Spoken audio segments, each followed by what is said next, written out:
Opa, tudo bom? Eu sou Alexandre Matias, estamos começando aqui mais um Bom Saber, meu programa semanal de entrevistas. E hoje eu tenho o prazer de receber meu amigo Tata Aeroplano, ele que é um dos grandes nomes da música independente de São Paulo.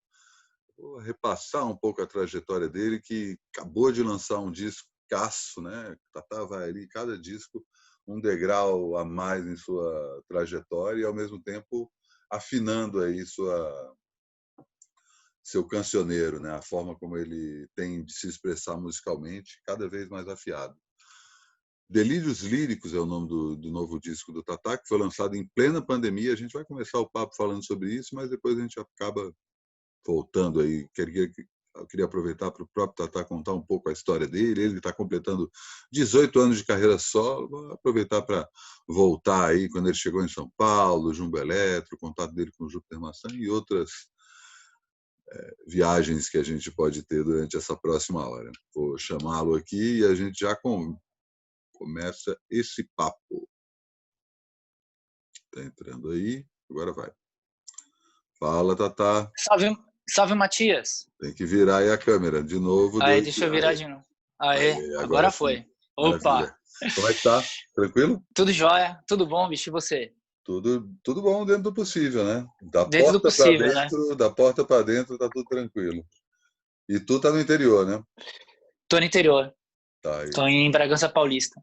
Tá, é casa aí, tem quintal? Como é que tá essa É, rotina aí, longe de São tem Paulo? uma, é uma casa, tem quintal e tô dentro de casa, né? Tô com a minha mãe aqui e vai fazer um mês e meio já. Um mês e pouco. Vim pra cá Aham, 21 de junho. 21 de aham. julho, faz um mês e pouquinho. E numa rotina, a mesma rotina que eu tinha em São Paulo, né? Dentro de casa e cuidando, e agora com a minha mãe aqui cuidando da minha mãe também. Caminhando no quintal. Caminhando no quintal, todos os dias, algumas horas por dia. Tatá, como eu, é adepto das caminhadas aí, como um momento de reflexão e um jeito também de mexer com o lado físico do corpo.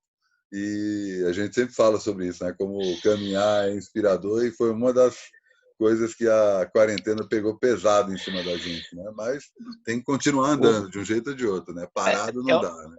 parada não dá, assim, readaptando, né? Eu vi você falando hoje mais cedo na edição do Climatias do cinema também, né?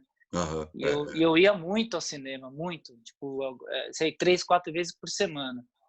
É outra coisa que tive que mudar um compartimento aqui na não, e a mente tua para ida ao poder. cinema era muito, quase uma coisa nostálgica em relação a como a gente entendia o cinema, né? Porque você primeiro não ia em shopping, né? Ia só em cinema de rua e pegava o filme que estava passando, né? Não se É, programava. sempre sem programação, era o esquema, chegava e entrava, né? Cara, e na maioria das vezes sempre as decepções foram muito poucas, assim, sabe? Uhum, Era um processo muito, muito bacana, porque o acaso, né? Ser levado ao acaso é muito interessante. aham, Mexe com coisas dentro da gente, assim, que a gente não imagine, que com o passar do tempo você vai compreendendo melhor. Então, é um exercício muito interessante que eu aham. fazia nos últimos anos com a Malu adora ir comigo no cinema, a gente ia e chegava assim Ia caminhando para o na cinema. caminhando, trocando ideia, né? Porque a hora da caminhada você acaba também filosofando, né? Total, Quando você está total. caminhando com alguém, trocando uma ideia e tal. É. E tem a ida e tem a volta. Aham, aham. Então, isso é uma coisa meio. Não, e legal desse teu jeito de ir para o cinema, eu acho muito saudável e acho que diz respeito não só ao cinema, mas a maioria das manifestações artísticas, é que você não cria expectativa, né? É, E aí você chega lá e você vê a coisa como ela é, independente de, pô, já ouvi falar que é bom, ouvi falar do diretor, o que que é em relação ao filme anterior dele. Então, um dos problemas que a gente e vive hoje é muito isso, né? Todo mundo fica criando muita expectativa sobre o que o, tá para o, acontecer, né? É, e teve muitas vezes que a gente foi ir ao cinema e a gente não entrou na sala. E a gente dava uns rolês e dava um rolê, tipo, caminhando a esmo, assim. Uhum. Então, olhando as coisas acontecendo nas ruas, ali na região da Augusta. na Paulista, naquela região acontece muita coisa, tanto durante uma segunda-feira quanto no domingo, né? É uma parte da cidade muito muito viva, muita coisa acontecendo. Eu piro Então, às vezes muito. o cinema era na rua, né? O cinema era na rua mesmo, assim, você vivia, assistia coisas acontecendo, né? E aquilo era fantástico, assim, cara. É um negócio. Agora deu saudade, bicho. Caramba. É foda. Porque uma das coisas que eu mais gosto de caminhar, e aí eu acho que do mesmo jeito que você tem essa coisa a esmo de ir para o cinema e tal, é justamente você andar, né, sem rumo, né? Claro que uma ideia, né? Vou andar tanto tempo e tal, mas eu acho que tem uma coisa que, sei lá, eu acho que o ato de caminhar acaba mexendo com várias coisas. Enfim, a gente já falou disso, mas só para ficar registrado aqui. É, Mexe tanto com a coisa de você conhecer melhor a vizinhança, da sua vizinhança conhecer melhor você, de você entender melhor o lugar que você está, a sua relação com a cidade. Você muda completamente sua noção de distância, a sua noção de tempo até o lugar. É uma coisa que eu sempre comento e as pessoas ficam chocadas. Você está ali na padaria Real e você vai até o Sesc Pompeia, ou você vai até o Tomiotaki. O que é mais distante? é. O Sesc Pompeia é mais distante do que o Do que Tomiotaki. Só que o como o Tomiotaki. Tomiotaki você põe no seu mapa mental que está em Pinheiros, e aí já joga para um outro lugar, o Sesc Pompeia, bem ou mal, Afonso Bovero, a Real é perto da Afonso Bovero, então é perto, mas não, o Sesc Pompeia acaba sendo mais longe da padaria Real. Um pouquinho mais, mas enfim, tem essa coisa de mexer com a percepção das coisas, né? E eu acho que isso tem muito a ver com acaso, né? Nossa, nós encontramos dezenas e dezenas de vezes, né, nas caminhadas e tal. Sim. E, enfim. E falando em não criar expectativas, né, você acabou de lançar um disco em plena pandemia, que era um disco que estava programado. Esse disco foi gravado o quê? Setembro do ano passado, né? Nós gravamos em agosto, né? Agosto. Em agosto. Ele ficou pronto em dezembro, masterizado, né? A gente masterizou no Fernando Sanches, no El Rocha, né? Como todos os outros. E estava programado para lançar o álbum inteiro em abril, né? E em março, eu acho que o Alucinações foi o primeiro single. Ele foi lançado dia 11 de março. Então foi bem ali pouco antes da véspera e tal e tudo, né? Então eu acabei esperando um pouco porque realmente fiquei um pouco assim bem sem saber o que fazer mesmo, né? E aí eu pensei, cara, o disco tá pronto, conversei com todo mundo da banda e a gente falou, cara, vamos soltar, né, cara? Vamos soltar o disco porque a música, eu escuto muita música. Sou muito muito viciado mesmo, assim, uma das coisas que me impulsionam demais, assim, me dá energia escutar música. Daí eu falei, cara, eu vou soltar o disco para conectar com a galera, né, que curte o som, que gosta de escutar, e soltamos em maio. Tipo... E fora que você está sempre compondo, sempre produzindo. Então, se você segurasse isso para uma possível volta, que a gente não tem a menor ideia, você ia ficar acumulando outros discos aí na tua cabeça e esse material vai ficando cada vez mais velho, né? Tem isso também, né? Tipo, nos últimos anos, sei lá, desde 2012 para cá, eu vim fazendo quase que um disco por ano, né? Teve ano até que eu fiz mais de um disco, tudo. Então, a produção, assim, a criação, ela é intensa, cara. Eu tô sempre fazendo alguma coisa, sempre criando alguma coisa. E já não tava mais pensando num disco assim, vou fazer um disco e vou fazer um rolê de 2 anos, assim, fazendo o show do disco. Isso aconteceu lá atrás, assim, nos primeiros álbuns lançados, né? E depois com essa coisa dos meios de produção estarem mais na mão de todo mundo, né? Vou emendando um disco, um trabalho um disco no outro. E a questão do show, a questão de trabalhar o disco, eu comecei a mudar um pouco essa coisa. Vou lançar um disco, eu tenho que trabalhar ele exaustivamente até...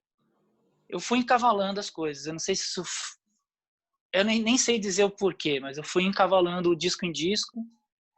E é isso. Gosto muito dessa coisa de jogar os álbuns nas redes, produzir um CD, produzir LP, ainda sou conectado, né, com essa forma ainda de produção, não só jogar nas plataformas digitais, mas também pensando ainda nos formatos e tudo, né? Uhum. E antes da gente falar especificamente ou de questão de mercado ou de voltar um pouco no começo da tua carreira, como eu estava comentando, tem um aspecto curioso sobre o Delírios Líricos, é que é um disco que, na hora que saiu a quarentena e depois que eu ouvi o disco, eu falei, cara, você estava sacando que alguma coisa do tipo ia acontecer? Porque é um disco muito para dentro, né? É um disco muito para dentro, e assim, até agora eu fico meio reflexivo, meio pensando assim, porque eu tinha juntado umas músicas para fazer um disco, e eram músicas antigas, assim, eu tinha feito vários discos com músicas assim recém-compostas, então que estavam no Alma de Gato, e eu tinha juntado um número de canções para fazer um disco voltando muito tempo atrás. Só que chegou em julho, no dia 20 de julho, aqui eu não vou esquecer o dia, 20 de julho, tinha um show no Mancha nesse dia, 20 de julho de 2019. Antes, né, na noite do dia 19, eu peguei o violão e comecei a compor música atrás de música. Então veio, tipo, O Silêncio das Serpentes, que é a música que encerra o Delírios Líricos, Alucinações e outras músicas que não entraram. E aí eu fiz essas canções, ficou tarde, ficou tipo 1h30 da manhã, tinha show no dia seguinte, falei, cara, deixa eu descansar um pouco, né? Eu deitei, e aí às 5 da manhã eu acordei, eu tava sonhando que eu tava fazendo uma música, né? E era Melodias de Amoras na Beira do Rio. Aí eu levantei, fui para a sala, peguei o violão e comecei a tocar, e começou a vir a melodia, começou a vir a letra, comecei a construir a música. Aí fiquei um tempo nela, né? E eu gravo tudo. Quando eu sinto que tá vindo uma canção, já ponho para gravar, né? Uhum. Aí, cara, gravei. Aí sentei e falei, nossa, caramba, que coisa. Peguei o violão, puf, e aí veio Requiem para um Sonho. Tipo, elas vieram praticamente assim, letra e melodia. Foram poucas coisas que eu inseri. Elas eram já com estrutura toda, Pronto. meio, com início, com a letra, com tudo. E aí veio mais uma música. Quantas em menos de 24 horas? Foram seis ou sete ideias de canções que entraram pro disco. Foram Alucinações, O Silêncio da Serpente, a Requiem para um Sonho e Amoras na Beira do Rio. Uhum. E elas, hoje, né, voltando a essa coisa que você falou, parece que elas estavam sendo compostas para esse momento que a gente está vivendo agora, que elas dizem a respeito de coisas que talvez estivesse talvez no meio inconsciente coletivo, individual, uma coisa meio doideira que não dá para explicar, né? Mas que quando eu vi que tinha essas canções, elas apareceram, eu falei, cara, isso tem que ser o disco que tem que ser gravado agora em agosto. E aí faltava um mês, né? Um mês para entrar em estúdio, assim, tipo, então faltando 15 que as dias músicas originais já estavam todas ensaiadas, né? ensaiadas comigo, né? Tá, você Porque assim, não tinha ido com a a gente banda ainda. não, então, tem uma coisa que a gente faz nos álbuns que é assim, eu chego eu até mando para eles antes, assim, mas nos últimos discos eu não mando mais. Eu chego com as músicas na semana da gravação e a gente trabalha em cima delas. Cada um pira na Fala sua aí onda quem é a e banda e desde quando você está fazendo esse processo. Todos os seus discos solo foram gravados com essa banda? todos, Demais. desde 2012, 2011, né, que nós entramos em dezembro de 2011, que é todos os álbuns gravados no estúdio Minduca, que é um estúdio do Bruno Buarque, que também faz parte da banda e grava e produz todos os discos, e em parceria com Dos Tangalas, Júnior Boca. E agora Lenis Rino. O Lenis Rino grava com a gente desde Na Loucura e na Lucidez, e ele começou a gravar e fazer as percussões, colocar instrumentos também, e ele faz parte da banda também. faz um tempinho já. Então é um Quinteto. quinteto, né? Uhum. Eu, Dustan, Boca, Bruno e Lênis. E por mais que leve o teu E nome, é um trabalho coletivo, né? é um trabalho coletivo, né? Tínhamos uma banda e isso é muito, cara, isso me dá uma felicidade imensa, bicho, porque muita amizade envolvida, muito amor, é muito bonito esse momento de entrar para gravar o disco, né? Uhum. Realmente dá saudades. Aham. Saudade de tudo, de palco, de estar com eles no estúdio.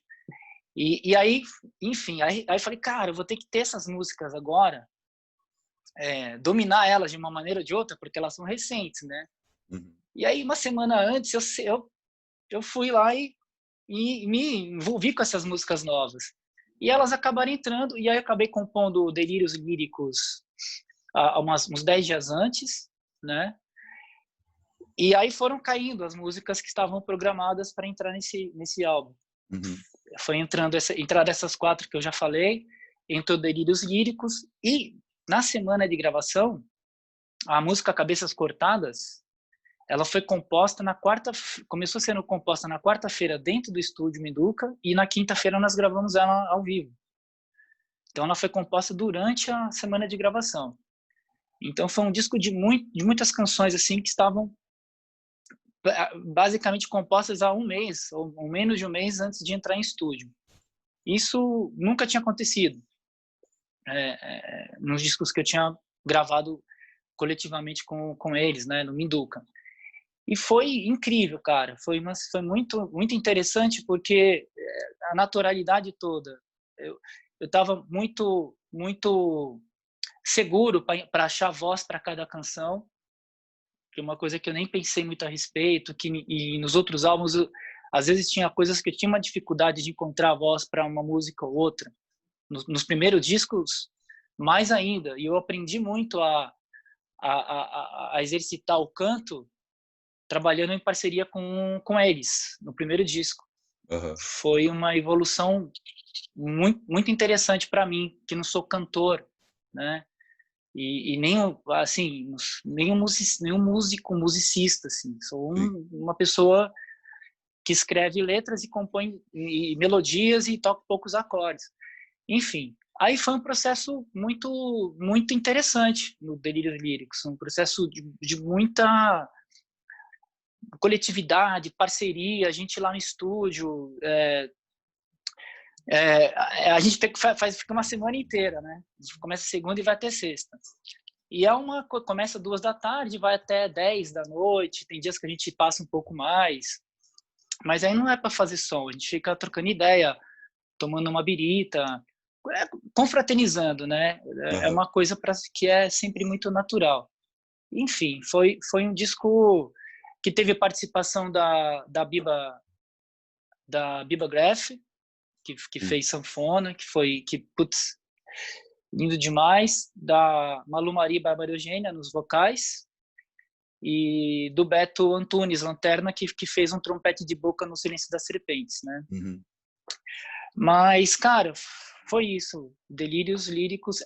E única coisa, tem uma música que é do Jorge Maltner e do Nelson Jacobina, que é Ressurreições, né? Que essa já estava no projeto original. Sim, manteve. Do disco, né? Manteve, sim. Uhum. Legal. E aí você lançou, e o que você fez logo depois do lançamento, pensando nesse contexto de quarentena? Então, Matias, eu soltei o disco, e assim, cara, dos últimos anos eu me organizei. A partir de 2012, eu tenho um site que é um site que eu vou colocando os discos ali para download. Tem um blog que eu escrevo muita coisa lá, eu movimento bastante esse site. Tem os discos lá para vender, LP e CD, e tem o mailing, que eu tenho desde 2012. Então, a primeira, eu lancei o disco nas redes sociais, nas plataformas e tal, e depois enviei um e-mail. Eu comuniquei a galera que me acompanha ali que o disco tinha saído, então fui fazendo uma coisa muito tranquila, porque não tem muito o que fazer, né, Matias? Uhum. Essa não, como não podemos juntar a banda para fazer shows e para fazer uma coisa de ir para a rua, né, para fazer pro lance, dessa vez eu acho que todo mundo está experimentando algo inédito na vida, né? Claro. Então, eu pensei em fazer alguma live para falar do disco, tocar as músicas, mas acabei não fazendo. Nem sei ainda se vou fazer. Mas eu já estava com o disco, o formato CD, já estava na fábrica, né? Antes da pandemia começar, então ele chegou, ficou pronto, tal. Então eu tenho conectado a galera que pega o CD já faz um tempo já.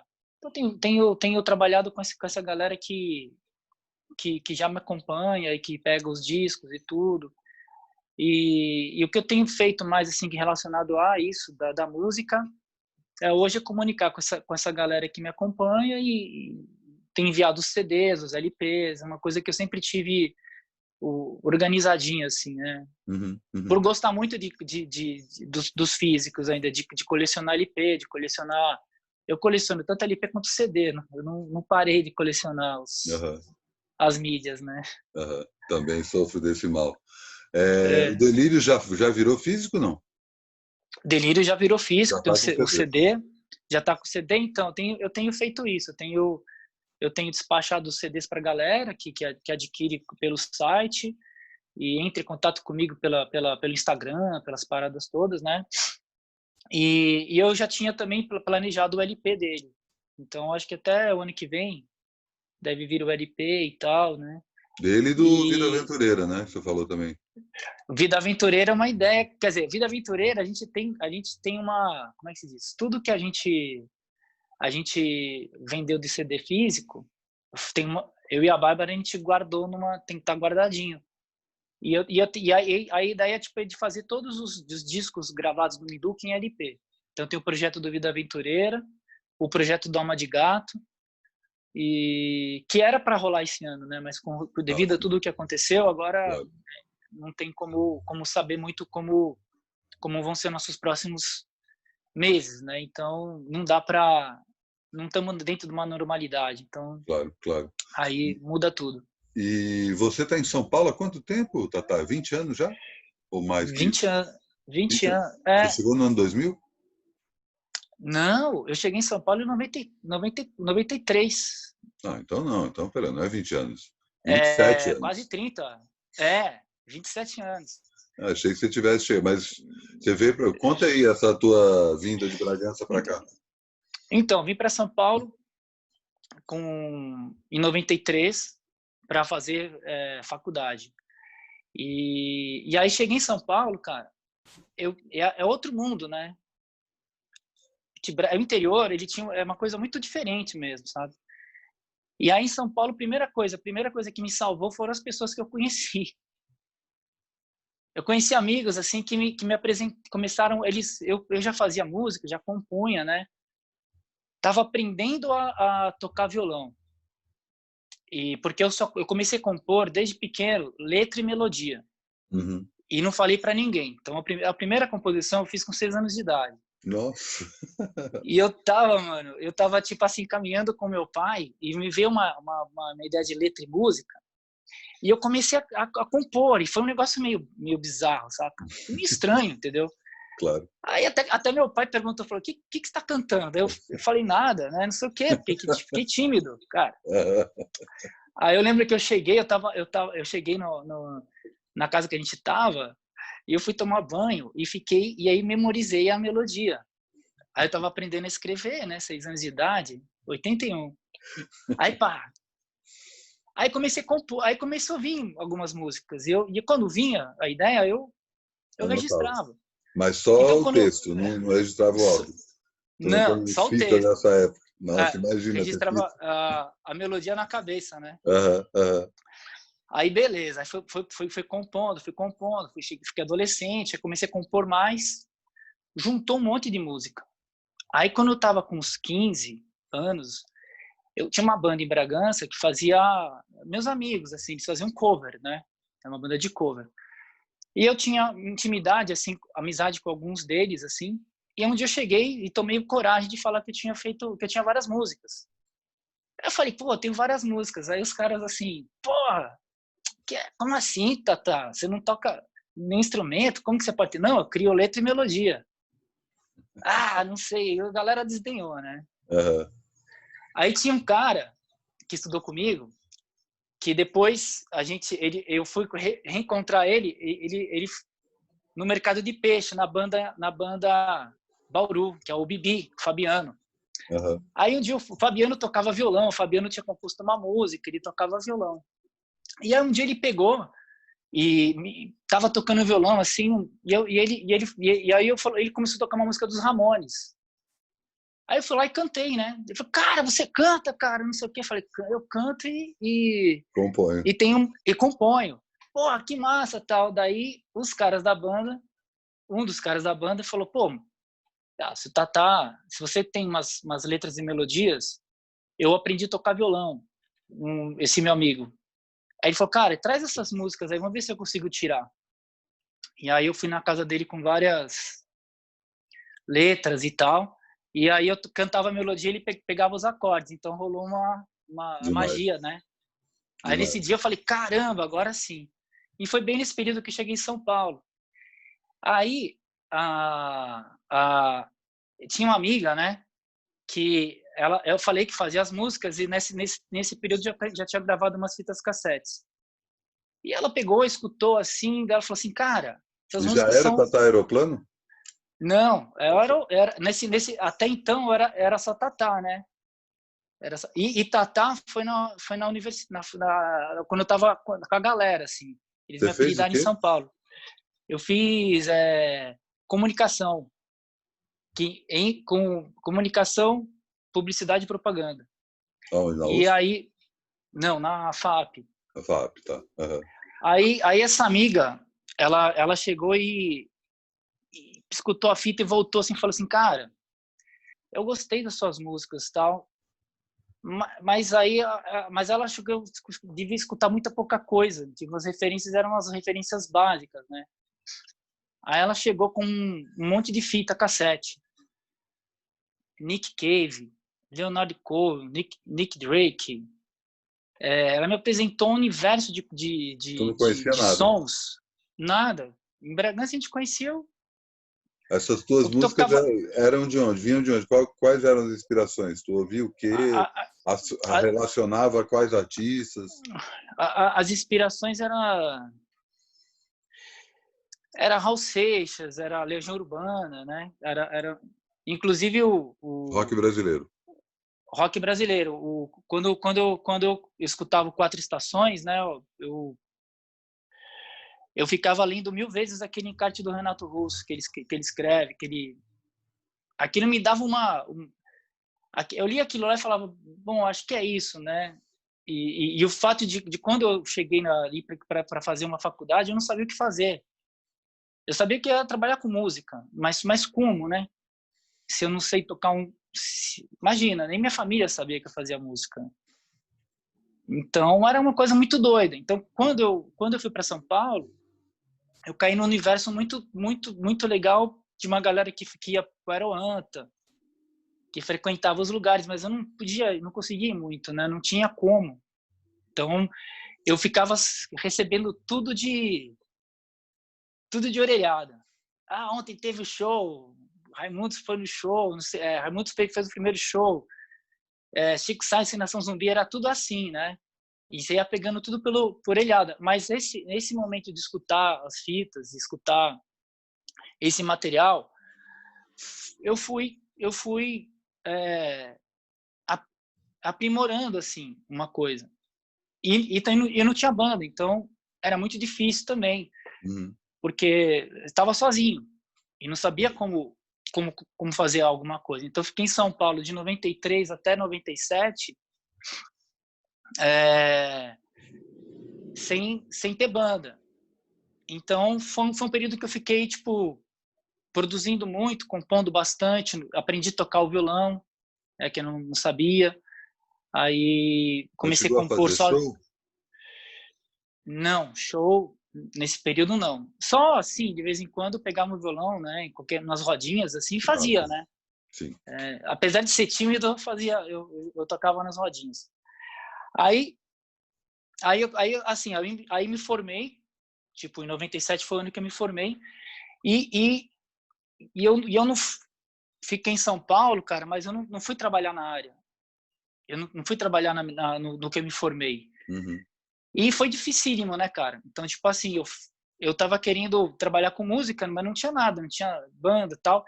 E aí uma galera de Bragança me convidou para ser vocalista da banda deles.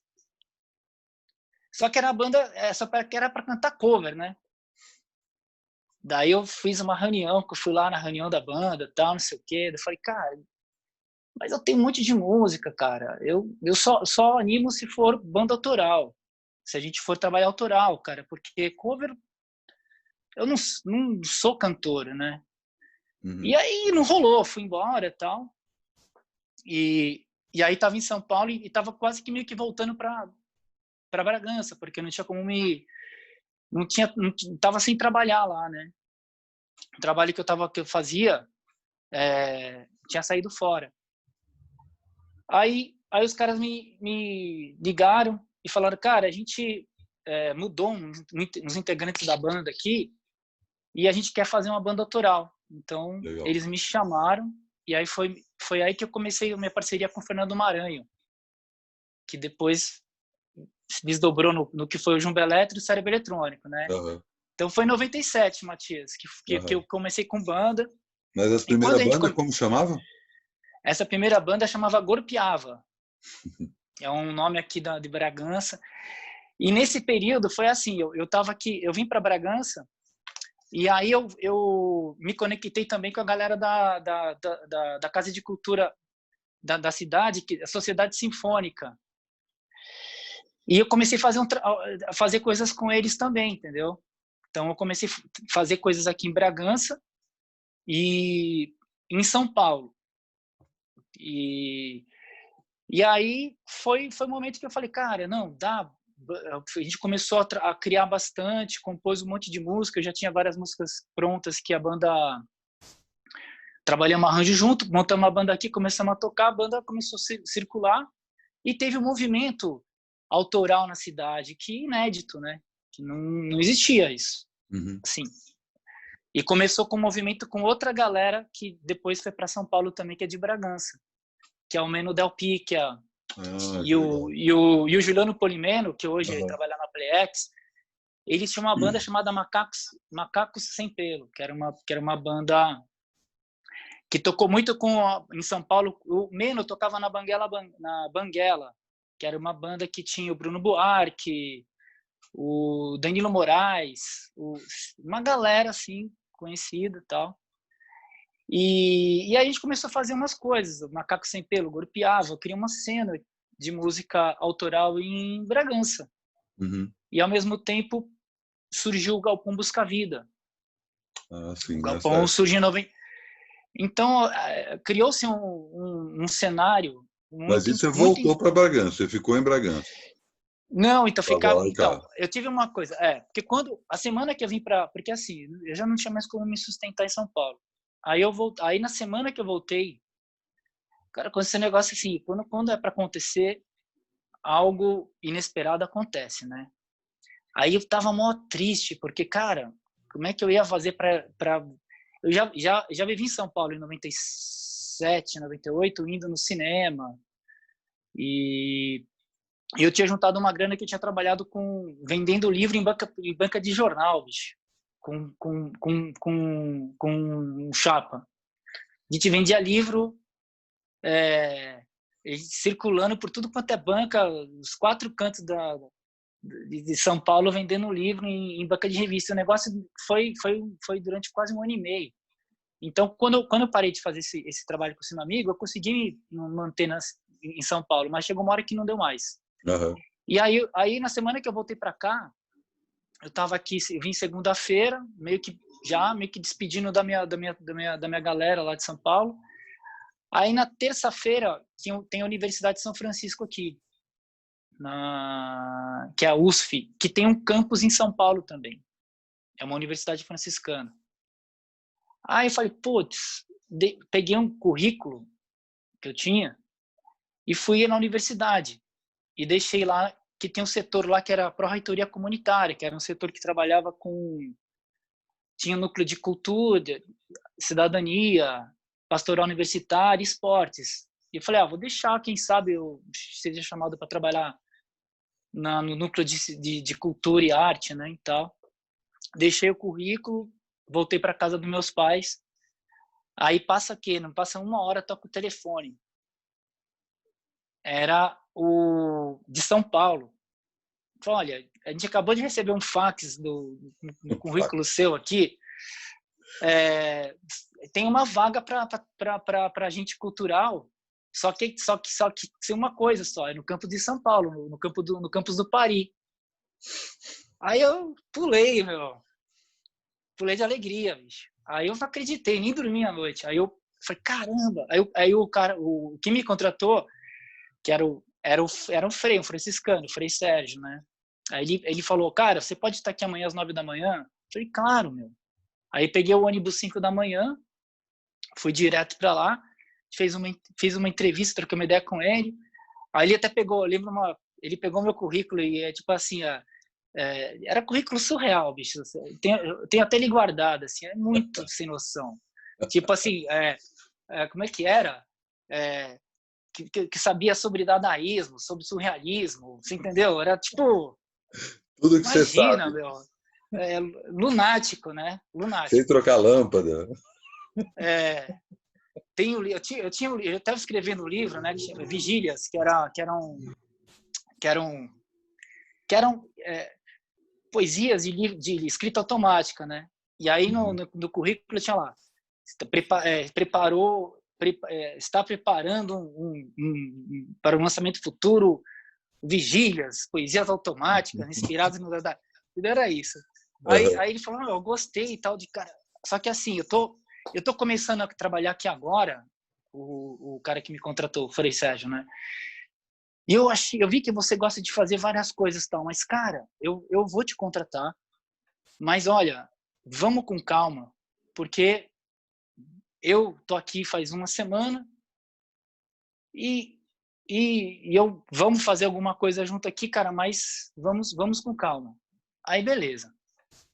Aí fui contratado. Aí comecei a trabalhar no dia 1º de abril de 1998 lá. Que foi um dia que eu não esqueço, que foi lá no campus do Pauli, teve um show do Chico César, dentro do projeto Atitudes Musicais, que era um projeto que existia de shows dos artistas nos campos universitários de São Paulo. Uhum. E aí a vida, assim, é muita coincidência. Aí nesse dia, 1º de abril, quem estava lá cuidando do Atitude Musical era um cara chamado Luciano Sensi, que depois virou amigo. E aí, papo vai, papo vem, e fala assim, cara, eu trabalho com o Tom Zé. Esse cara falou para mim, eu era muito fã do Tom Zé, né? Muito fã, muito fã. Aí eu falei, não acredito, você trabalha com o Tom Zé? Daí, cara, eu trabalho com ele e tal. Daí, aí ele me passou, o Tom Zé tinha site, aí ele me passou o site do Tom Zé e eu escrevia, e ao mesmo tempo eu comecei a escrever crônicas no Jornal de Bragança. E eu escrevia a crônica do Jornal de Bragança, publicava, eu recortava e mandava pelo correio para a casa do Tom Zé e da Neuza. Então foi um período assim de... Um dia eu estava aqui em Bragança, no outro dia eu estava em São Paulo. Conversando com o Tom Zé. No primeiro dia de trabalho conheci esse chapa, que foi um cara super importante na minha vida. E amigo, tá em Salvador agora. Enfim, né? A vida vai te levando, cara, quando deixa, como diz, o acaso, né? Eu acredito muito nessa coisa do acaso, deixar a mente aberta para as coisas, né? E volta aquela coisa que a gente estava falando do cinema, né? Não cria expectativa. Vai embora. Né? Vai embora, não cria expectativa. Então, isso foi uma das coisas que quando eu fui para São Paulo, em 98, aí eu vinha todo fim de semana para cá, ensaiava com a banda, e aí eu consegui continuar. A banda era toda a Gorpiava estava toda em Bragança, né? Eu tô falando aqui que eu tô em Bragança. Claro. Aí, eu voltava para Bragança para ensaiar, né? O Fernando Maranhão, ele foi para São Paulo também, porque ele foi fazer faculdade. Então, eu estava me formando, o Maranhão entrando na faculdade, o Maranhão é mais novo. E aí a gente, a banda, foi isso, né? A banda teve uma trajetória legal aqui na cidade, só que chegou um momento que aconteceu. precisava todo mundo estar em São Paulo, né, Matias? Claro, claro. Pra gente continuar, entendeu? E aí rolou que só eu e o Maranhão que ficamos nessa pilha. Então chegou um momento que a gente falou, cara, a gente vai ter que começar uma outra coisa, cara. Porque a gente vai ter que encontrar uma outra galera, porque o ciclo do Gorpiava ali chegou teve seu término, né? E a gente tava em São Paulo e a gente começou a pensar, puta, o que a gente vai fazer? Foi o início do cérebro eletrônico, na real. O cérebro anterior é o Jumbo. O cérebro é anterior ao Jumbo. E o cérebro, o primeiro disco do cérebro, que chama Onda Híbrida Ressonante, foi um período que a gente começou a fazer esse disco no final do ano 2000. E era tudo através dos computadores que a gente tinha. E eu fiquei fuçando o SoundForge, aprendi a fazer os samples. Então eu comecei a fuçar, e o Fernando também. E a gente começou a criar canções com o que a gente tinha. A gente não tinha acesso a estúdio em São Paulo, não tinha banda. Mas a gente compunha, criava. Então ele tocava o baixo, ligava na linha, ligava no computador, assim, era um negócio... Nossa, a gente nem sabe como é que isso foi feito. Mas foi fazendo, entendeu? Que tinha que fazer alguma coisa. A gente estava criando e tal. E aí, o primeiro disco do Cérebro Eletrônico, ele é meio que todo feito assim, com participações pontuais. O Meno Dalpica tocou baixo numa faixa, o Júpiter tocou baixo também numa faixa. A gente chamava alguns amigos, gravava em casa, gravei Marcelo Monteiro tocando flauta, a Tita Lima cantou numa faixa, enfim. Foi um disco... Mas a princípio era só você e o Fernando. Eu e o Fernando. E aí, quando o disco ficou pronto, ele ficou pronto, foi quando a gente montou a banda para fazer show. E aí eu conheci o Dudu Suda e o Isidoro Cobra por intermédio da Tulípia e o Gustavo Ruiz. Porque e a Tulípia e o Gustavo eu conheci num show do Tom Zé, que eu fui assistir lá onde era o Palace, né? E eles estavam vendo o show. E eu tinha visto o Gustavo tocar na Dona Zica, só que antes de ser Dona Zica. Porque uma vez encontrei o Alfredo Belo, conheci o Alfredo Belo tocando num Dia Fora do Tempo, que foi o 25 de julho, que é o Dia Fora do Tempo. Num encontro que teve, e quem me levou nesse encontro foi o Michel Natti, que hoje que é o Alquimix da Vídeo Brasil. Aí o Michel me levou lá, o Alfredo estava discotecando, né? O Alfredo, para mim é um grande amigo, assim, puta, eu amo ele de paixão. Aí o Alfredão fica a noite inteira lá, ele botando o disco, me explicando e tal. Daí ele falou assim, cara, vou ter um show com uma banda que eu faço parte e tal. Eu fui assistir, e era a Dona Zica. Pô, foda, a Dona Zica, né? Não tem nem o que dizer. Já era a galera toda a formação? Toda a formação. Conta aí quem era a Dona Zica, porque a maioria das pessoas nem sabe o que era a Dona Zica. Dona Zica é uma banda que era formada pela Yara Renault, Anelisa Assunção, Andréa Dias, Gustavo Ruiz, tava o Alfredo Belo, Simone Sou, Marcelo Monteiro. Guisado. Guisado entrou depois. Nesse show ainda o Guisado não tava. Era essa galera que tava lá. Foi um show no Tuca. Demais. O show que eles fizeram lá.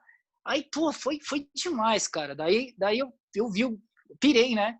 E aí, tipo, umas semanas depois, encontrei o Gustavo e a Tulipa no show do Tom Zé. E por coincidência, a gente estava no mesmo ponto de ônibus.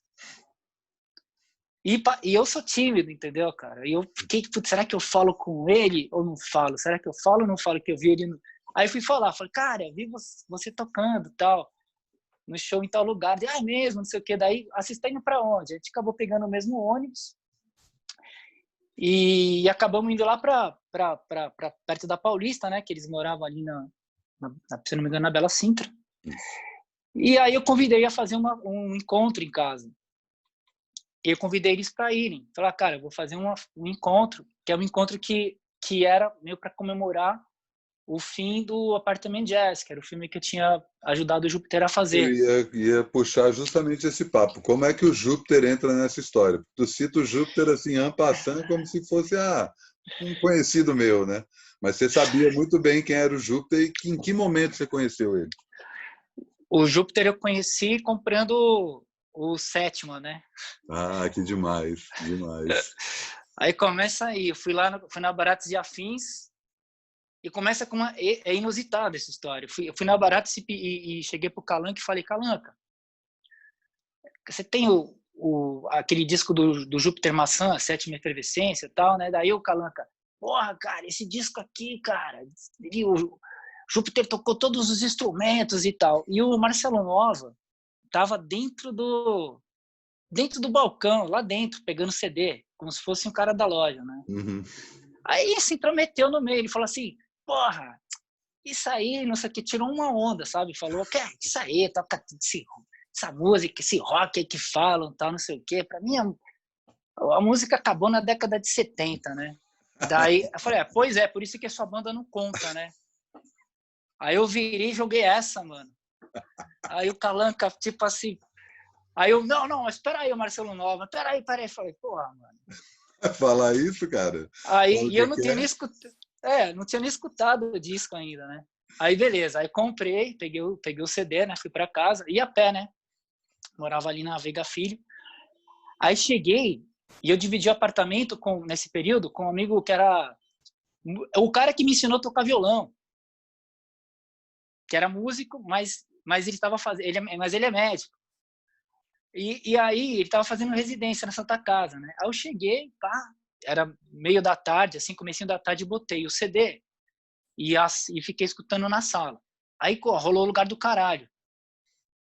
Nossa, a hora que terminou o Lugar do Caralho, começou As Tortas e as Cucas, esse meu amigo abriu a porta, assim, enfiou a cabeça na sala e falou assim, que porra é essa, mano? E entrou, assim, e começou a escutar. E não era muito a onda dele escutar as paradas novas, saca? Ele não era muito, ele era um cara mais ligado a um tipo de música mais Supertramp, Jethro Tull, Queen, né? Aí ele ficou escutando e curtiu pra caramba. E aí eu comecei a acompanhar o Júpiter, né? Comecei a saber o que estava acontecendo. E logo depois ele lançou o Plastic, né? O Plastic Soda, pela trama, na época que rolou uma traca. Aí eu peguei o Plastic Soda e o Samba pra Burro. Foram, acho que, discos lançados meio que no mesmo período. Uhum. E, cara, aí o Plastic Soda também foi um disco que eu escutei muito. E o Júpiter foi morar em São Paulo. Nesse período ele estava fazendo ele fez muitos shows, ele fez uma temporada no Borracharia. Eu lembro, eu vi uns 2 shows ali, que era a época que ele estava tocando já baixo e teclado. Isso, eu fui nesses também. Foi um show, puta merda, cara. E eu levei, Matias, eu fui tipo, divulgando, aqui, porque eu voltava no fim de semana para Bragança, né? Uhum. E aí, cara, eu divulguei para todo mundo de Bragança. Teve um dia que tinha muito bragantino lá. Uma quarta-feira. Kiki Brown, do Leptospirose, Zé Pi, todo mundo. E aí, cara, a gente conseguiu fazer um... Aí eu peguei o contato dele e falei, cara, eu tenho uma banda, que era Gorpeava ainda, né? Como é que faz, cara? Como é que faz? Porque a gente podia fazer uma noite lá, porque a gente tocava no barzinho aqui que lotava, mano. A gente tinha um público garantido, sabe? Fazia o show, Gorpeava ou o Macaco Sem Pelo, tocava, a gente sabia quanto que ia dar de bilheteria, a gente sabia quanto era. Não tinha, era jogo ganho, né? Com relação a isso. Aí dava para trazer o Júpiter e pagar ele. Falei com ele por telefone e tal.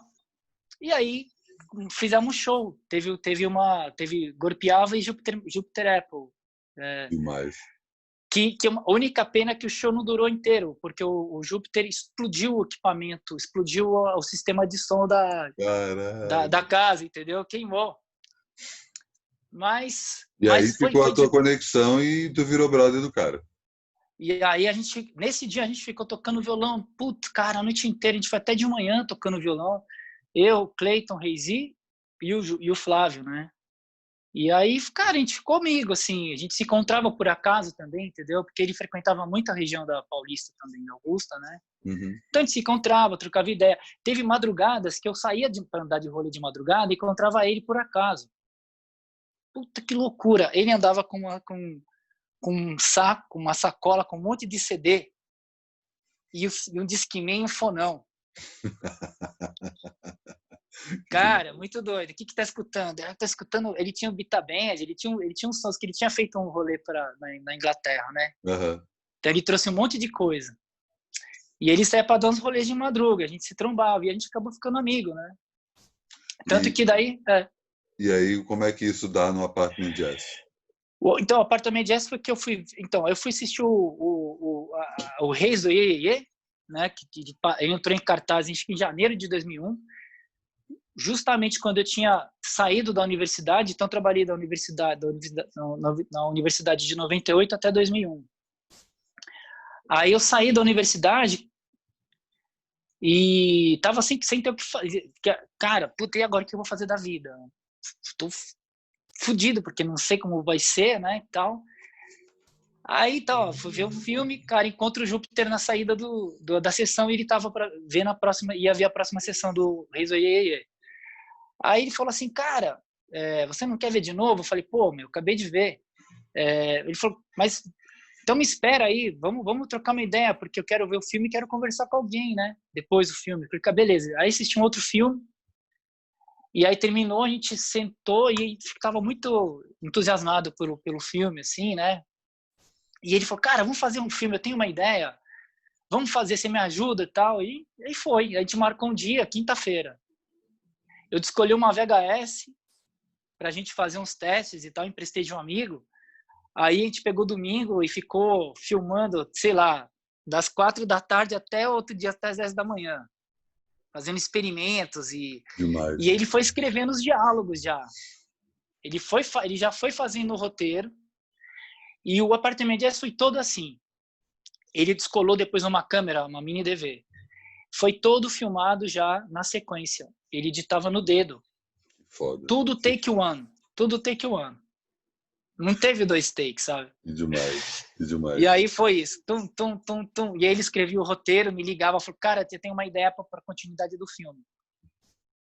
E a gente filmava, ligava o cabo na televisão, né? Então via o que estava sendo feito já.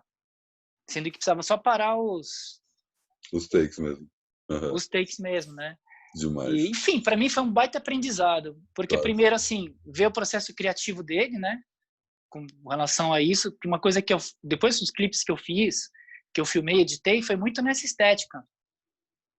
E as milhares de tardes memoráveis de trocas de ideia. A gente ia no cinema, a gente ia ver filmes. Um período muito legal, cara. Muito legal mesmo. E eu não estava trabalhando, né? Então, nisso você já tinha o Jumbo, né? Não. Aí, nisso era só o Cérebro Eletrônico. Uhum. O que aconteceu nesse ano, 2001, foi um ano assim, foi o ano que eu conheci a Tulipa e o Gustavo, final de 2000 para 2001, né? Então foi tudo um ano que juntou tudo. A Tulipa e o Gustavo conheceram o Júpiter, sei lá, em dezembro de 2000, lá nessa festa que eu te falei, lá em casa. E aí em 2001 já encontrei o Júpiter e o Apartment Jazz começou a ser feito. E aí pintou uma banda que a gente tocava em rave, chamava Chill Out Company, que era eu, Dudu Tsuda, Gustavo Ruiz, Isidoro Cobra, Gustavo Souza, Marcelo Monteiro. E ao mesmo tempo o Cérebro Eletrônico fazendo esse disco que eu te falei, o Maranhão fazendo E aí foi por essa conexão, né? Porque eu conheci o Dudu, o Isidoro, por conta da Tulipa e do Gustavo, porque a Tulipa tinha uma banda com o Dudu chamada Tugunê, que era a Tulipa, Nelis, o Dudu, o Gustavo Souza, acho que eram eles. E aí o Dudu eu conhecia de vista porque eu frequentava as raves também, com o Michel. Uhum. Aí eu falei, cara, eu te conheço das festas e tal. Daí eu vi ele tocando teclado e a gente precisava muito ter um teclado no cérebro, né? Aí convidei o Dudu, o Isidoro, era meu vizinho. Aí mostrei para eles o som, eles se amarraram e então começou. Cérebro Eletrônico, foi tudo. Nessa época já era Aeroplano? Quando é que já esse pseudônimo? Era o plano, os caras me chamavam de Airplane, né? Por causa do Jefferson Airplane, porque eu comprei o CDzinho do Surrealistic Pillow. E aí, isso nessa época de 94, por aí. Aí essa minha amiga começou a me chamar de Airplane. Ah, sim. Ah, Tata Airplane, Tata Airplane. E aí, no fim, virou Aeroplano, né? Demais. Foi, e aí já assim, usava esse nome e tal, esse pseudônimo e tudo, né? E foi sim, tudo ao mesmo tempo. E o Jumbo, quando o Cérebro Eletrônico já tinha virado banda, a gente estava fazendo shows já, né? Fazendo shows. Eu sempre compus também algumas músicas no violão com uma letra que não tinha sentido, porque eu não aprendi a falar inglês, mas eu escutei bastante música americana, inglesa, né? E eu jogava as palavras meio que ao acaso, assim. Eu tinha várias músicas assim. E aí comecei a escutar muito electro rock e comecei aí numa festa no Stereo Club, Xangai. Teve um momento do Xingu. electro Xingu. Xingu. Um momento um pouco antes do Xingu, eu comecei a escutar um monte de coisa, de escutar New Order de novo. Eu voltei para uns anos 80, por acaso. Aí fui cair numa discotecagem do João Gordo. Puta, cara, uma discotecagem sensacional do João Gordo, assim, que era o início, os primórdios do The Edge, na festa On The Rocks. E aí eu comecei a criar muitas músicas, né, sem letra, mas com uma coisa mais dançante, né? E aí o Isidoro a gente estava sempre nessas noites, curtindo, dançando. Aí um dia eu comecei a compor várias músicas, chamei o Isidoro lá em casa, falei, cara, chega aqui, ó, tô com esses sons, mas não tinha a ver com o Cérebro, né? Só que a gente levou para umas dessas músicas no ensaio do Cérebro Eletrônico. E aí rolou, a gente fez tipo, umas 3 músicas, assim. Mas só que não tinha nada a ver, né? Aí, muito, muito engraçado que o Gustavo Souza, batera, ele falou assim, cara, mas esse som, eu não tem nada a ver. Ele ficou louco da vida, assim. Eu falei, mas... E aí a gente falou, cara, daí a gente conversou eu, Dudu, Isidoro e o Maranhão, né? Falei, cara, a gente tem que, então, vamos fazer o seguinte, vamos fazer uma outra banda. E aí eu convidei várias pessoas que eu conhecia, que eu achava que eram... que poderia ter a ver, que não eram não necessariamente músicos, inclusive, para formar esse lance novo. E aí que meio que nasceu o Jumbo Eletro. Convidei muita gente. Aproveitei naquele tempo que era pré-Orkut, era MSN, né? Isso. Blogs. Aí eu chamei o Vim Miranda para vir pro Jumbo. Chamei o Gunther, que integrou a banda. Chamei o Thiago Barbante, que ensaiou com a gente os primeiros ensaios, que eram os caras que eram muito conectados com tecnologias, Matias. Ele levou um monte de microfones para tentar fazer nossos... E os ensaios eram coisas assim muito interessantes. E as músicas nasceram, cara. Elas nasceram. Foi muito, muito louco. Rapidamente a gente fez umas 7 músicas e aí umas amigas estavam com uma noite me ligaram assim, falaram, Tata, você não quer discotecar com a gente numa noite na Torre do Dr. Zero? A gente vai fazer uma temporada de terças-feiras lá. Eu falei, cara, eu super topo e tem uma banda para fazer a temporada. Elas mesmo, tem uma banda. Sem falar com a banda, né? Sem falar com a banda. Eu falei, tem uma banda. Vocês nunca tinham tocado? Vocês nunca tinham tocado? Nunca tinham feito show? Nada, nunca. Aí fechei a temporada com elas, terça-feira, e falei só cheguei para os caras ligar, ó, tem uma temporada aí, toda terça-feira. Vamos ter que se virar para fazer um show de lançamento. Então foi assim, foi muito legal, porque o Jumbo era uma coisa de ser, não era uma coisa para canção, era um negócio de pular, de fazer eu ficava, meu sonho era fazer uma coisa, uma discoteca, que a banda fosse colasse uma música na outra. Tipo uma discotecagem. Tipo uma discotecagem, e som para cima, som pra galera chegar e ficar pulando, né? E então foi nessa onda que surgiu assim o Jumbo, né? E aí o Jumbo ele teve foi muito, a galera começou a curtir o som e ir na noite ver a banda. Então uma banda que foi ganhando um público assim no underground, né? Em São Paulo, a partir em 2013, assim, a gente fez um show no The Edge, pô, que foi incrível, cara. Na noite de segunda-feira. Só que tem um detalhe, eu sabia, pelas minhas experiências de Gurupiava aqui em Bragança, eu sabia que era fundamental ter um PA, né? Porque às vezes a gente, não sei que ano que você chegou em Sampa, Matias. Você chegou em Sampa em que ano? 2001 eu comecei a trabalhar aqui, mas eu morava ainda em Campinas. Fiquei entendi. um pouco mais de 6 meses, acho que uns 7 meses, indo e voltando todo dia, mas estou aqui mais ou menos desde o começo do século. Pois é, então, nesse momento, fase toda, eu lembro. essa fase toda, né? Porque as casas, às vezes, ela não tinham equipamento de background para uma banda. Tipo, o próprio Dead não tinha, por exemplo. Sim. Só que o primeiro show do Jumbo, eu já trabalhava com o Rodolfo Iadóia, com o Rodox. O Rodox, eu conheci ele porque eu tive uma banda também, participei de uma banda também, que é outra banda que se falar aqui, que era o Luz de Caroline. Sim. Que era uma banda que juntava, tipo, Guilherme Held, Zé Aurélio, Gustavo Souza, Daniel Perrone Rato, Marcelo Monteiro, o Gustavo Ruiz participou da primeira fase, Dudu Tsuda, Isidoro Cobra, era meio que várias bandas com os mesmos integrantes, né? Tipo, só que e o Rodox ele trabalhava no som, ele ajudava o som do Luz de Caroline.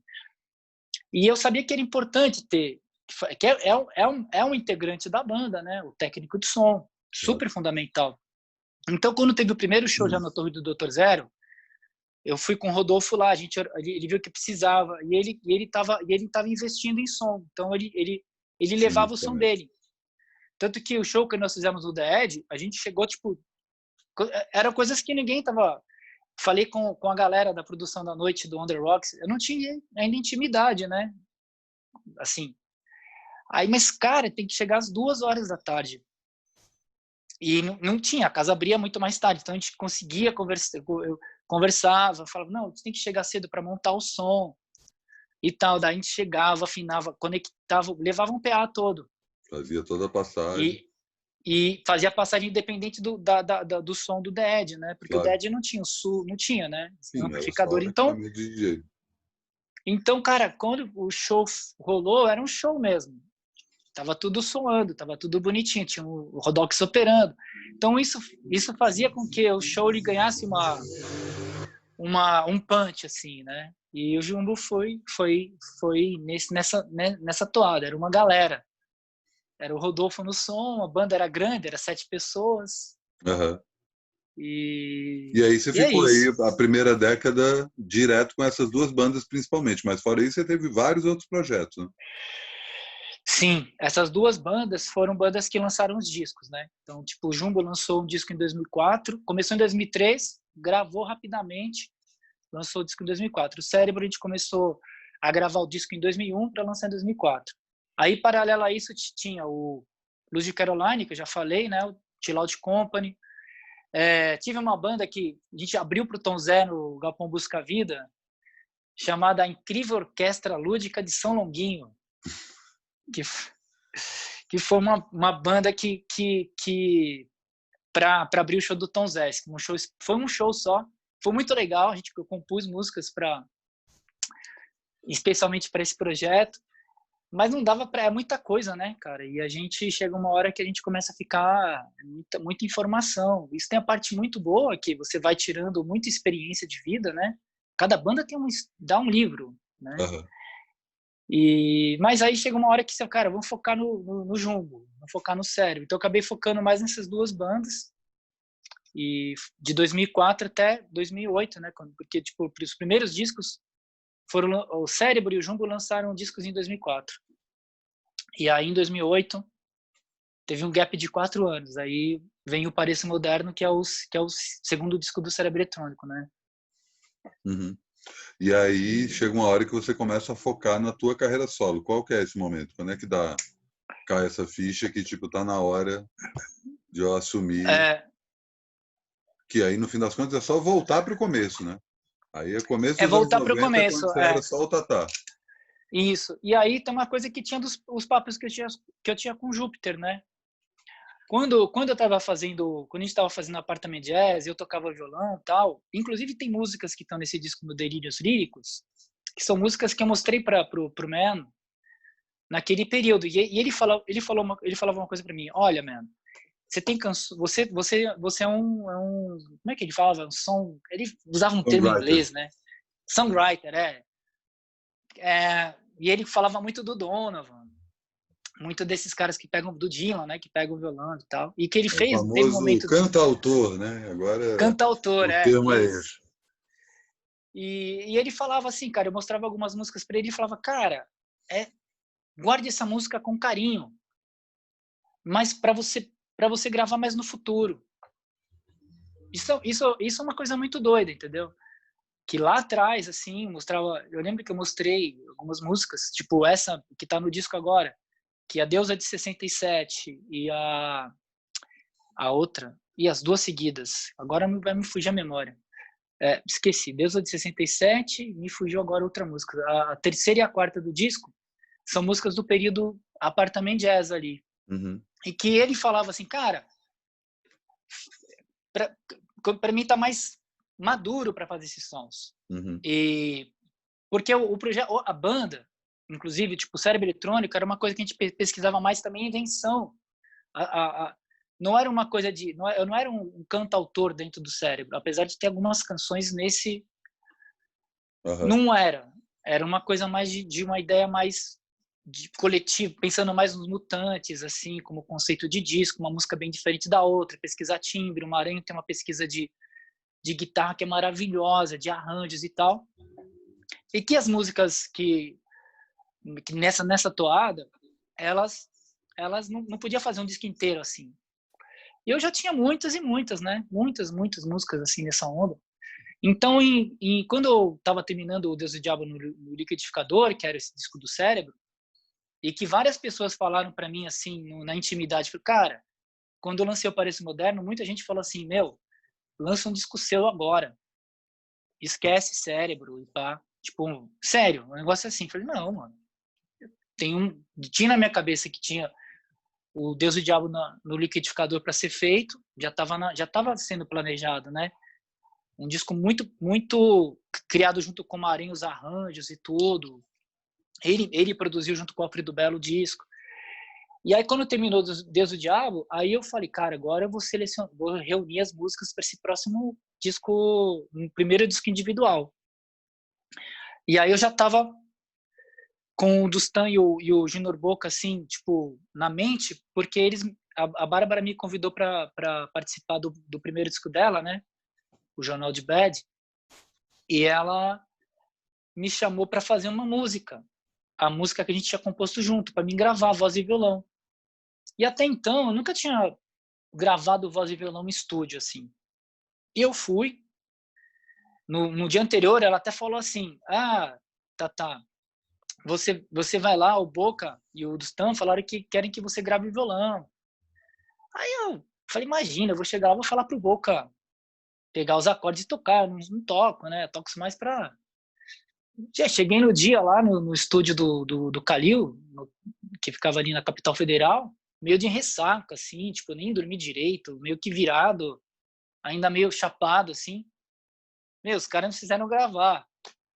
Aí o Boca, assim, o Boca falou, não, Tata, a gente quer você tocando do jeito que tá na demo. Eu falei, caramba, mano. Beleza, aí sentei, toquei, e ali, cara, eu vi, assim, primeiro, o carinho com que eles me acolheram, com a tranquilidade.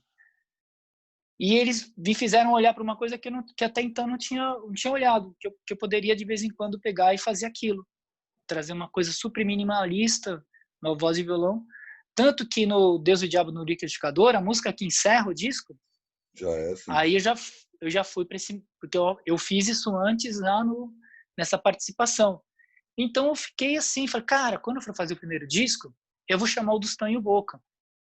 E foi o que eu fiz. Aí teve o lançamento da Bárbara Eugênia no Estúdio SP, né? Aí, coincidentemente, o Dustan, depois do show, no camarim, ele falou assim, Tata, você não tem mais uma daquelas músicas, não? Que essa que tá com o disco na Bárbara? Daí eu falei assim, tem algumas. Eu já ia, né, já ia convidar eles. Eu falei, pô, aí eu falei, então, tem algumas, e daí eu chamei o Boca e o Dustan para conversar. A gente foi ali na Real, ali na Simão Álvares com a Cardeal Arco Verde, onde virou nosso ponto de encontro para definir a ideia do primeiro disco, e foi, né? Foi um processo muito, para mim foi muito rico, assim, cara, porque E ali, quando o Bruno entra? nesse primeira reuniãozinha, aí Bruno já chamei o estava. Dustan e o Boca, aí o Já Dustan falou conhecia o assim, Bruno? o Bruno eu conhecia de ver ele tocar no Banguela, que era a banda que lá atrás, que fez coisas com Gorpiava em Bragança. Sim. Eu acompanhei ele, né? Via ele da plateia, ele tocando no Barbatux, no Banguela, no Afetos, que é uma banda que ele teve com o Chris e com o Mal, né? O Mal que depois virou o Rockers Control, né? Isso. E aí, quando o Dustan sugeriu ele, eu falei, nossa, meu, Perfeito. demais. Perfeito. Mas tu não Então, conhecia ele pessoalmente? Conhecia, mas não tinha Intimidade que você intimidade, tinha né? com De o trocava Gustavo e com o ideia e Boca. tal. Sim. E aí a gente acabou fazendo algumas reuniões, trocamos umas ideias e fomos para fazer os discos. Foi muito legal, Matias, porque ali foi muito libertador para mim, porque eu aprendi muito de produção lá, porque a gente gravava mais bem ao vivo. Os discos do Cérebro Eletrônico, com o Alfredo Belo, que foi um baita mestre também, eles eram gravados por partes. Então, tipo, o Gustavo punha batera, depois o Isidoro pôs baixo. Então, no Minduca, a gente ficava o tempo inteiro no estúdio. Então, ali, eu consegui sacar como uma música pode ser gravada ao vivo mesmo, né? Valendo batera, baixo, guitarra e às vezes voz. Uhum. Então, eu tinha um banheiro Os lá, tem teus um discos banheiro são lá, todos gravados ao vivo? todos nesse esquema. Aí, eventualmente, você põe voz depois. Eventualmente, o que a gente faz? Hoje, né, eu tenho um banheirinho lá, que é o lugar que a gente põe nesse primeiro disco, né, gravar voz. No primeiro disco, eu ficava no banheiro, né? Se valeu, valeu. Então, a voz que valeu é a voz do Par de Tapas, que é a música que tem 9 minutos. Fiquei no banheiro. Aí, quando começou quando a gente acertou, todo mundo tocando, quando terminou uma gravação, eu falei, caramba, essa gravação já é essa, não tem como ser outra, vai ser muito difícil. E foi que eu fui entendendo quando a voz, ela encaixa já, quando precisa gravar ela de novo no outro momento, né? Uhum. É muito aprendizado, muito aprendizado. E aí, esse primeiro disco eu fiz quase que todas as músicas foi por a voz depois.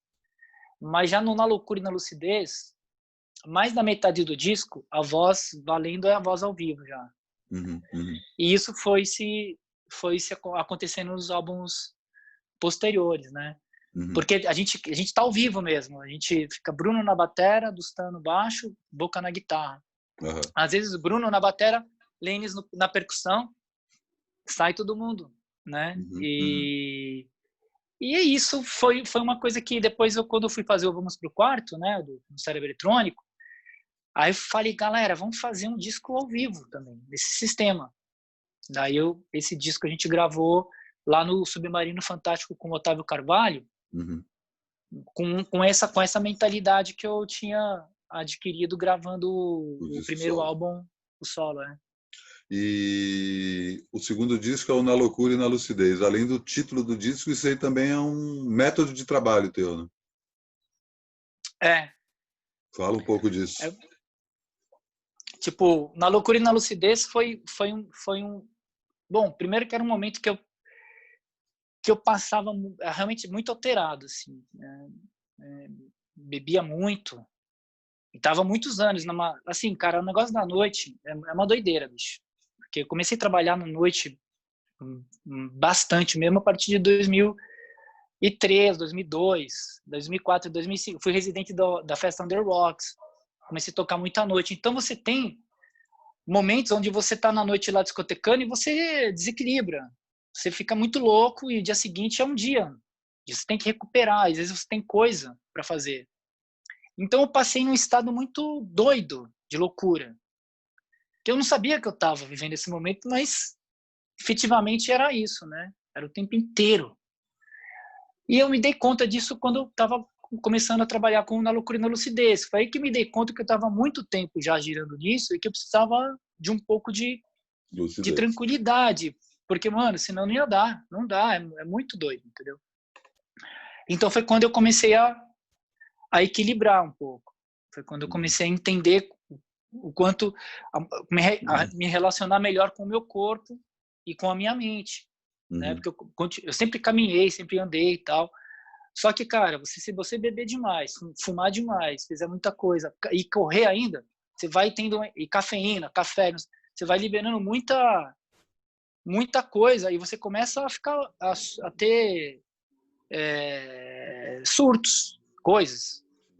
Aí um dia conversando com o Cícero, amigo Cícero, compositor, cantor, eu tava tendo passando mal, assim, porque eu tinha corrido de manhã, dia anterior eu tinha bebido, aí corri, voltei para casa, não comi, tomei café, comecei a beber, fumei um baseado. Aí, cara, muita coisa. E conversando com o Cícero, eu tive naquele momento conversando, eu falei, cara, mano, é muita coisa, preciso começar a entender. E aí eu comecei a decidir o que eu quero. Eu prefiro correr e tomar uma birita. Então, quando eu vou fumar um beck, eu fumo se eu não tiver bebido muito. Sim. Então, eu tive que para aguentar, né, cara? Claro. E aí, Na Loucura e na Lucidez foi um disco que eu tava bem nesse período e começando a compreender que eu precisava dar uma equilibrada na coisa toda. Então foi E ao mesmo tempo é o tempo que tu para de ter banda, né? Por mais que você tenha essa banda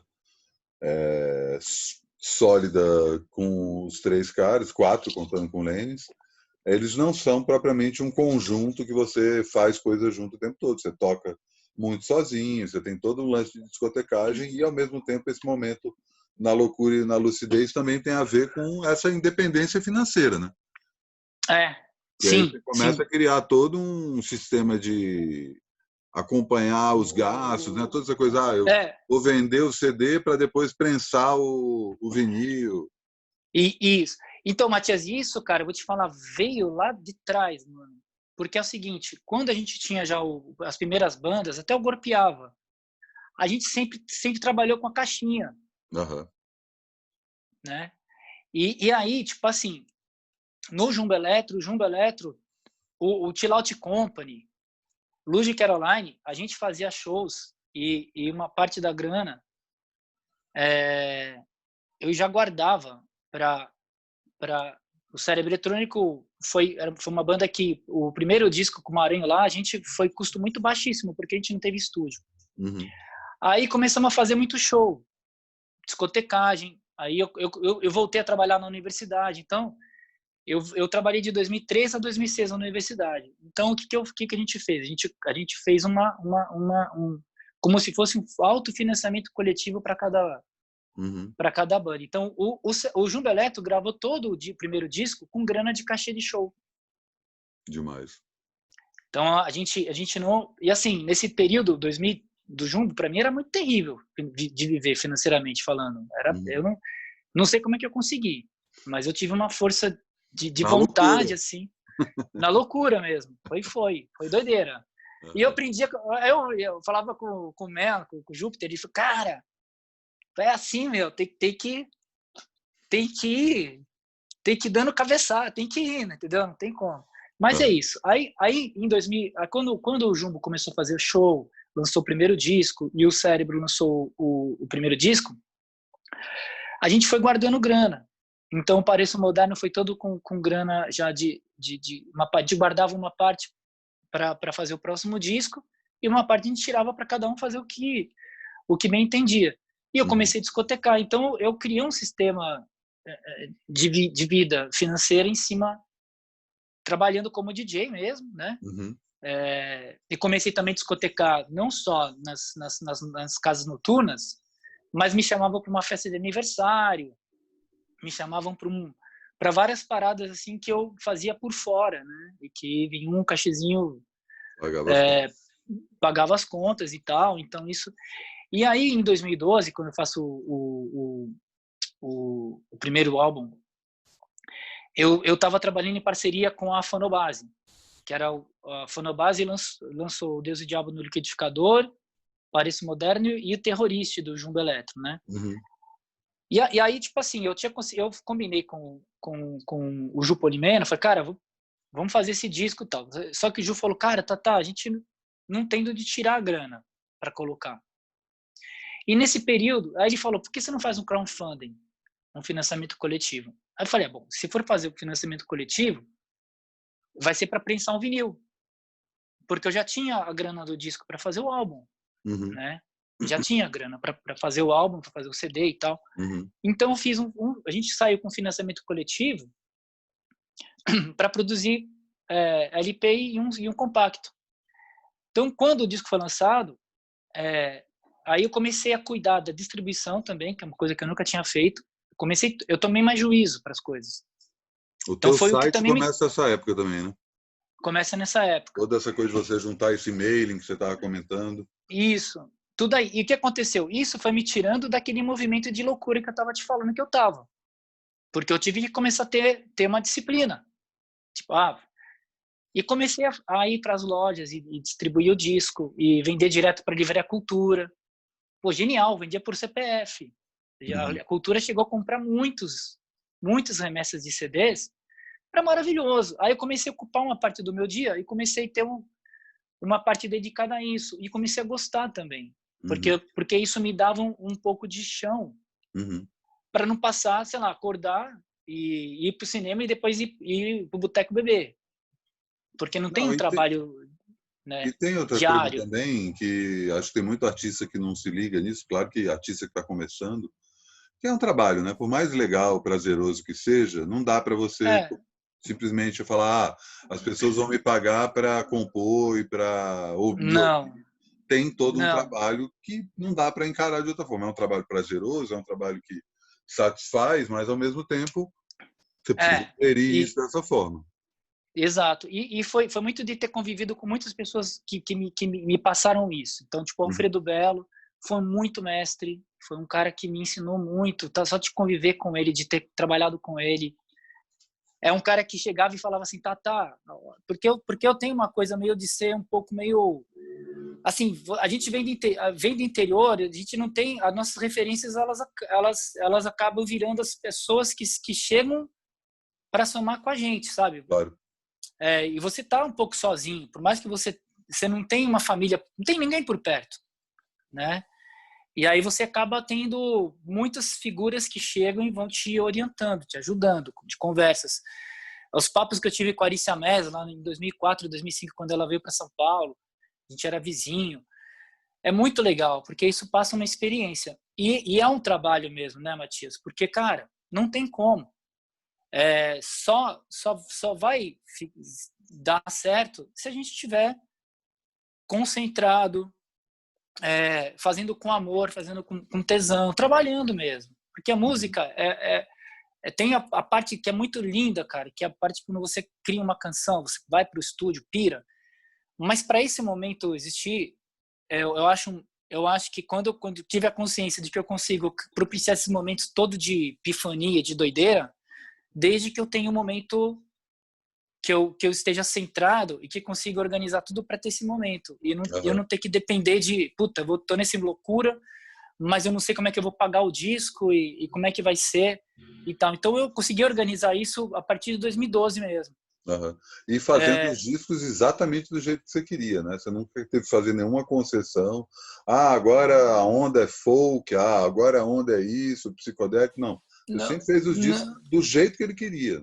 Do jeito que você queria que ele fosse. Né? Foram discos com muita liberdade e também com uma compreensão, porque tinha passado lá atrás, né? A gente fez muito discos, né, e tal. Então já tinha uma experiência, né? E assim, e foi quando eu também comecei a entender que, cara, não dá para entrar muito assim, porque o mercado, o tipo de sonoridade muda muito rápido, sabe? Tem coisas, a gente tem um dos momentos mais incríveis de todos os tempos em criações, em coisas acontecendo. Claro. Então foi um momento também que eu voltei um pouco, falei, cara, peraí, vamos fazer o que tá no meu alcance e vou aprofundar nessa experiência. E ao A mesmo experiência tempo que uma coisa que essencialmente você queira fazer, né? Não que você isso. acha que você deva fazer. Né? Eu acho que tem muito artista, principalmente quando está nesse momento, não necessariamente começando, né? Mas de se autoafirmar como artista, de buscar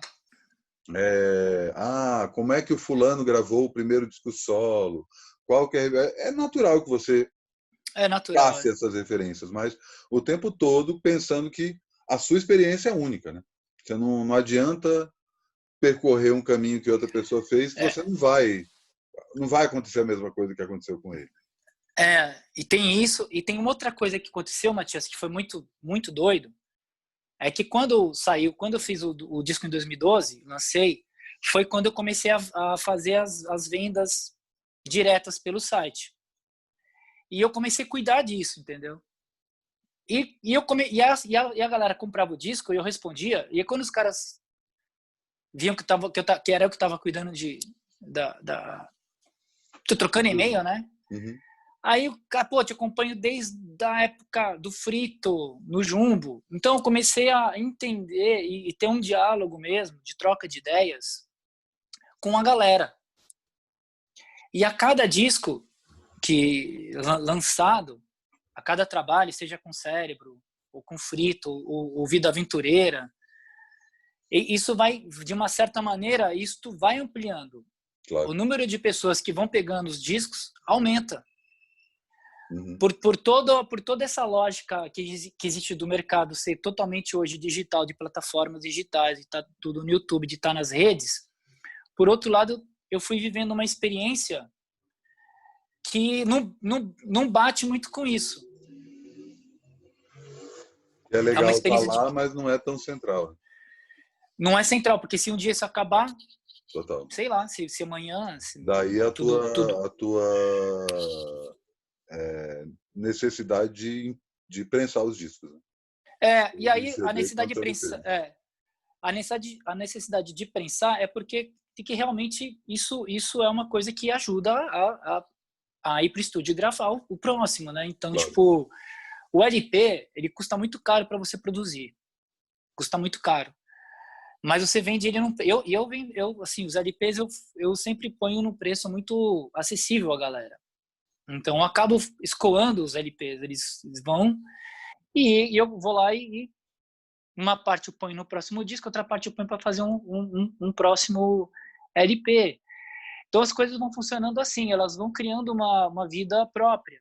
Desde que tenha uma disciplina de trabalho mesmo, né? Claro, tipo, claro. Se a pessoa pegar um LP hoje comigo, eu não posso enviar para ele daqui a um mês, né? Então a minha vida, ela existe em função dessas demandas. Claro. Eu não posso falar assim, agora eu vou ficar vendo filme, vou fazer uma viagem. Não. Quando tem todas as demandas organizadas, eu falo, cara, agora tem esse tempo para poder fazer alguma parada. Então é isso, né? Claro, claro. E aí, isso, de 2012 para cá, foram quantos discos? São 5 discos solo, mais o disco com a Bárbara e 2 do Frito, é isso? 3 do Frito e 1 do Cérebro, né? E 1 do Cérebro. 10 discos. 10 discos. 10 discos em 8 anos. 10 discos de 8 anos. E aí você, sem querer, descobriu o Pandorito. Conta essa história. Então.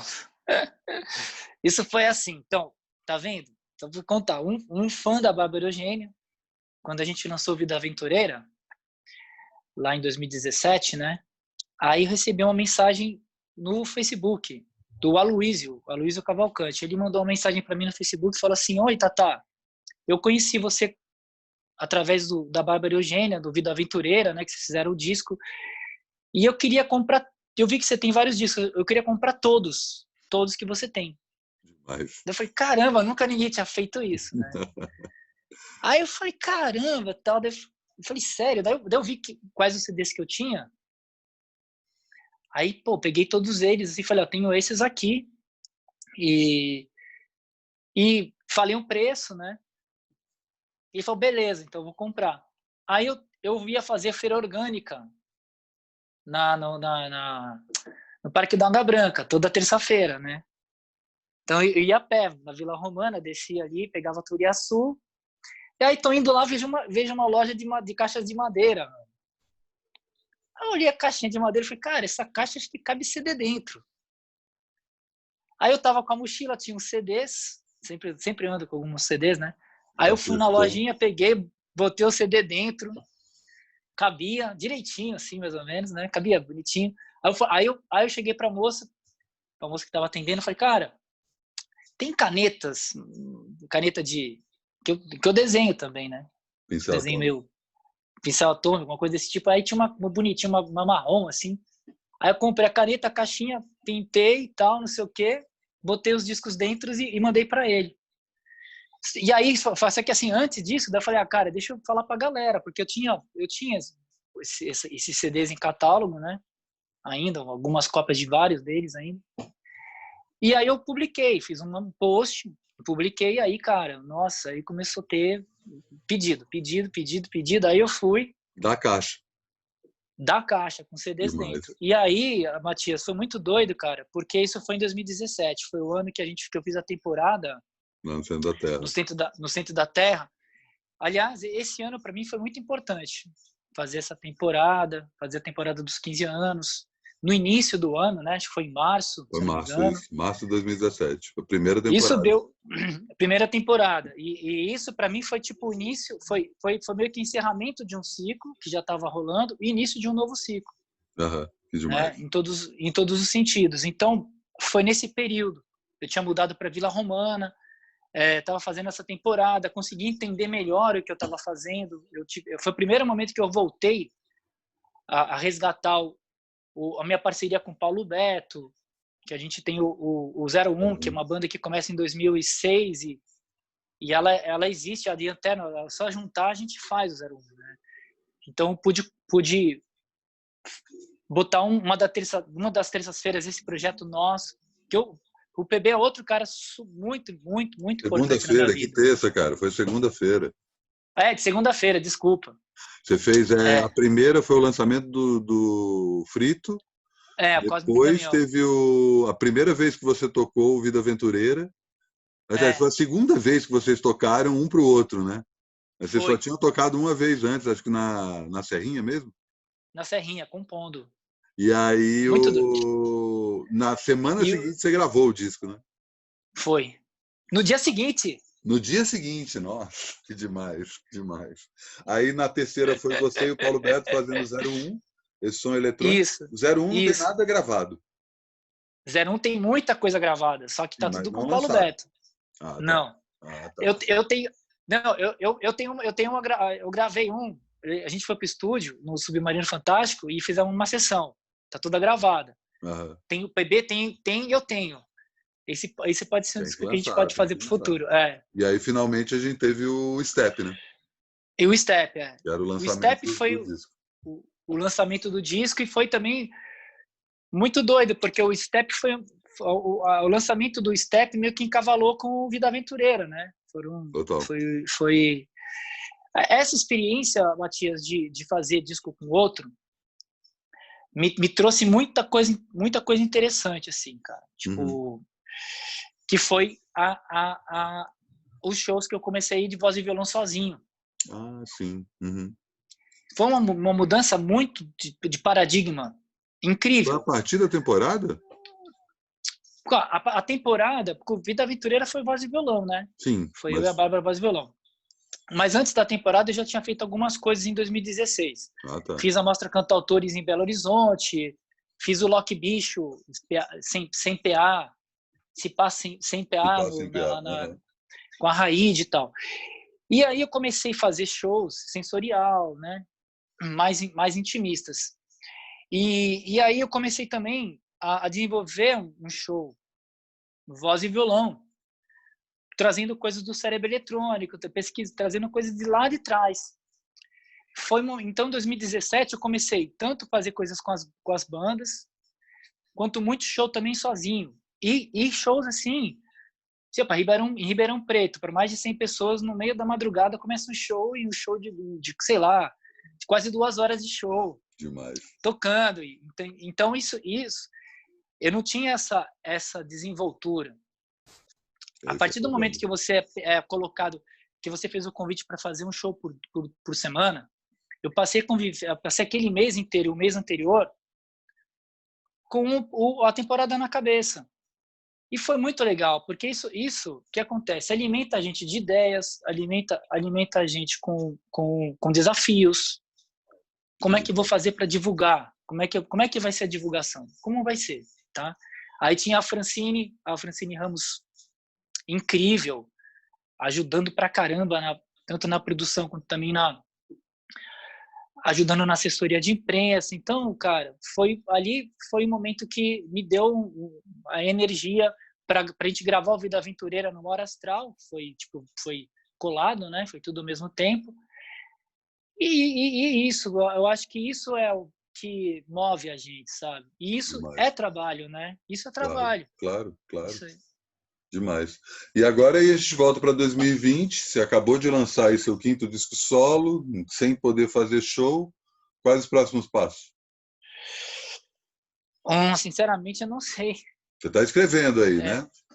Eu estou escrevendo. Tipo assim, com relação à música, né?